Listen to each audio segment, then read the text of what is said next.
The day started just like any other. In the heart of a bustling city, where luxury cars gleamed in the sunlight and people moved with urgency, one man sat on the edge of the sidewalk. His clothes were tattered, his shoes barely held together, and in his hands, he clutched a sign that simply read, "Hungry. Anything helps." His name was Thomas. Not too long ago, he had a job, a home, and a life full of laughter. But a series of bad luck, job loss, and an unexpected illness had taken everything away. Now, each day was a struggle just to find something to eat. The streets were cold and unforgiving. As people in tailored suits and designer sunglasses walked past him, some glanced at him with pity, others looked away in discomfort, and many didn't look at all. To them, he was invisible. Just another unfortunate soul blending into the background of their busy lives. He had been sitting outside a high-end restaurant for hours. The scent of grilled meat and fresh bread floated out every time the door opened. His stomach growled, but he didn't beg. He simply waited, hoping that maybe, just maybe, someone would notice him.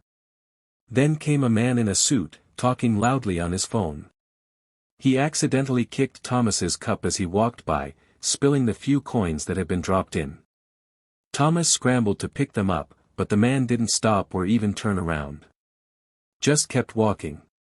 Another woman came out of the restaurant holding a to-go bag.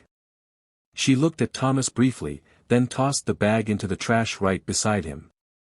He peeked in, but it was empty. Just the smell of food left behind. It was moments like these that made Thomas question everything. How did he go from a proud construction worker to this? What did he do so wrong to deserve such isolation? But Thomas wasn't angry. He never shouted, never cursed the world. He just endured, quietly. He believed that someday, somehow, things would change. He just didn't know how. And then, something unexpected happened. Across the street, at a small park bench, sat a man who had been watching everything. He wasn't in a suit. He didn't come out of the fancy restaurant. He wore a plain shirt and jeans with holes in the knees. His shoes were old, his backpack faded.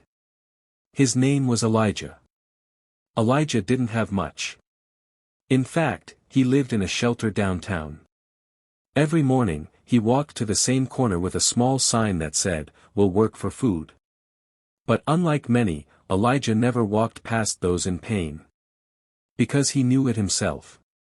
He had once been a chef, working in a family-owned restaurant that went bankrupt during hard times. With no job, no savings, and no family to help, he ended up on the streets too. But Elijah had something that not everyone did, he had a heart full of compassion. Elijah crossed the street, walked right up to Thomas, and smiled. "Hey, man. You hungry?" Thomas looked up, surprised. He nodded. "I got some soup and bread in my bag. It's not much, but if you don't mind sharing." Thomas couldn't.